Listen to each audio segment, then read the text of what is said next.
Hindustan news express में आपका स्वागत है। वाराणसी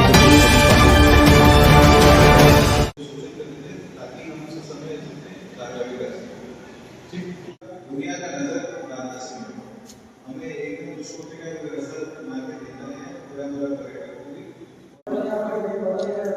आप रामदयान अपना स्टाफ को सबको ये इस बिंदुओं पे ब्रीफ कर दीजिए। और दूसरे ये इस बार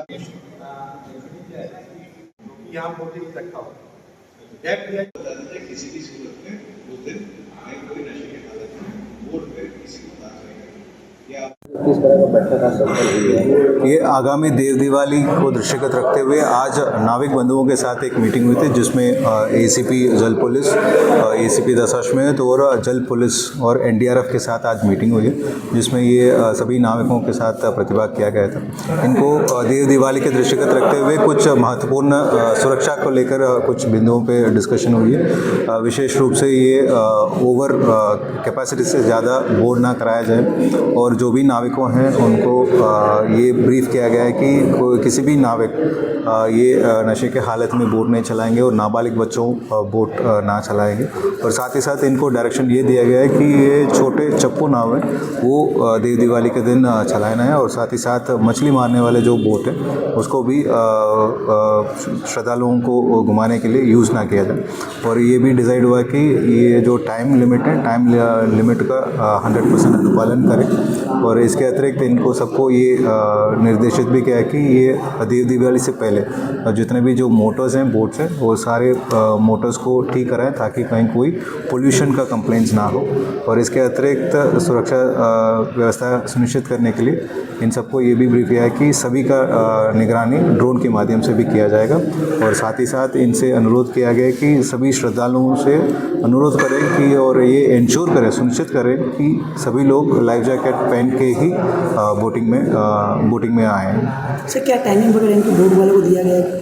इनको बताया गया है कि जो पिछले साल का जो टाइमिंग था 9 बजे से 10 बजे के बीच में, 9:30 बजे तक हर हालत में हम सारे बोट का संचालन को बंद करेंगे, ताकि जो घाट का क्लियर करने में और नदी एरिया को क्लियर करने में हमें प्रॉपर तरीके से इसको कंट्रोल करना है। सर, बोट पे कितने यात्री को बैठाएं तो किस क्षमता रखी जाएगी? हर वर्ग का बोट का एक सीमा है, जैसे ये 40 सीटर है, 20 सीटर है। ये सबको अनुरोध किया है कि ये सभी नाविक बंधु इसको इंश्योर करें कि जो हमारा बोट का कैपेसिटी है, बोट कैपेसिटी का 90%, 80 से 90% में ही लोगों को बिठाएं, ताकि क्योंकि इस बार पानी का लेवल 62 फीट में है आज की डेट में, और साथ ही साथ जो फ्लो है, गंगा जी का फ्लो है वो भी तेज़ में।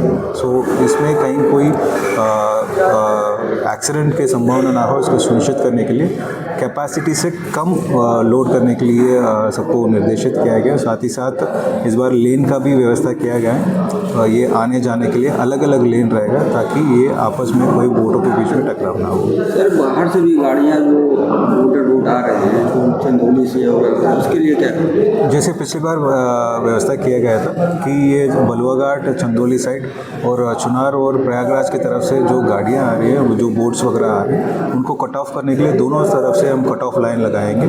इसमें ये बाहर से कोई अनऑथराइज्ड बोट्स जनपद के अंदर प्रवेश ना करें, इसको सुनिश्चित करेंगे। और साथ ही साथ पुलिस की तरफ से भी एक अभियान चला के जो बाहर से जो आए हुए बोट्स हो उनके विरुद्ध भी कार्रवाई सुनिश्चित की जाए। सर, देखा जाए जो प्रदूषण लाओ जो चल रही है, अभी इस पर चर्चा हुई थी, तो इस पर भी क्या है?